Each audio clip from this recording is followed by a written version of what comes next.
এরপরে আরেকটা দল আছে যারা বুকের উপরে হাত বাঁধে, এদের নাম দিয়েছে আহলুল হাদিস। দেখেছেন, বুকের উপরে হাত বেঁধে নামাজ পড়ে, এরা নিজেদের নাম দিয়েছে আহলুল হাদিস। কিন্তু আপনাকে গ্যারান্টি সহকারে, চ্যালেঞ্জ সহকারে বললাম, এদের নাম আহলুল হাদিস নয়, এদের অরিজিনাল নাম হলো ওয়াহাবি। কি বললাম?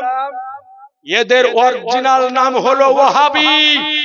এই দলটা যেই লোকটা তৈরি করেছে, এর নাম হলো মুহাম্মদ ইবনে আব্দুল ওয়াহাব নজদি। এরই নাম অনুসারে এই দলটির নাম দেওয়া হয়েছিল ওয়াহাবি। তো বলবেন যে এদের নাম আহলুল হাদিস কেমন করে হলো? এই ওয়াহাবি দল তৈরি হয়েছিল প্রথম সৌদি আরবে। সৌদি আরবে ওয়াহাবি দল তৈরি হওয়ার পরে এরা সৌদি আরবে ফতোয়া দিল যে হানাফি মাযহাবের যত আলেম আছে তাদেরকে জবাই করে দেওয়া হোক।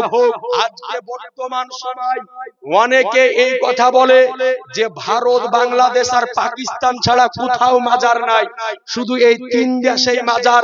মক্কাতেও মাজার নাই, মদিনাতেও মাজার নাই।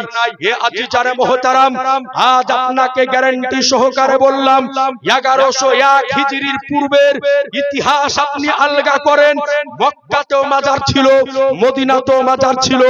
যবে থেকে ওয়াহাবি হুকুমত মক্কা মদিনার উপরে নিজের হুকুমত জারি করেছে, তারপরে আজকে মক্কা মদিনার একাধিক মাজারকে গুড়িয়ে ফেলে দেওয়া হয়েছে। এরপরে এই ওয়াহাবি সম্প্রদায় যখন ভারতবর্ষের বুকে আসলো, ওই সময়তে ভারতে ইংরেজদের শাসন আমল চলতেছিল। ইংরেজদের শাসন আমল চলতেছিল।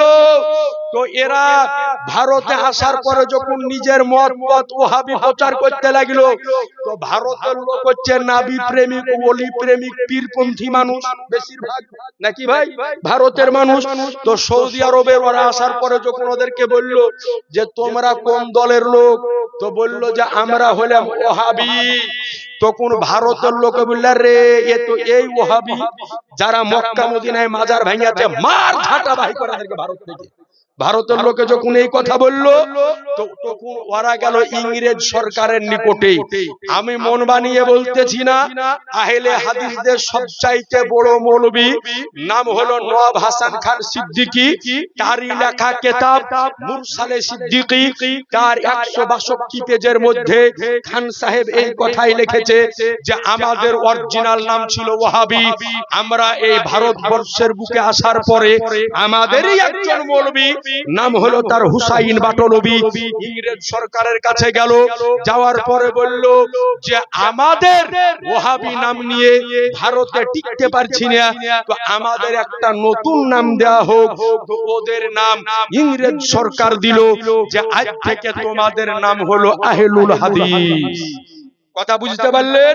তো আপনাকে বলতে চাই, এদের অরিজিনাল নাম হলো ওয়াহাবি। তাদেরই কিতাবে লেখা আছে মুরসালে সিদ্দিকী 162 পেজের মধ্যে তাদেরই মৌলবী নওয়াব হাসান খান সিদ্দিকী এই কথাই লিখেছে যে আজকে আমাদের ওয়াহাবি নাম থেকে ইংরেজদের নিকট থেকে আহলুল হাদিস নাম ধার করে নেওয়া হয়েছে।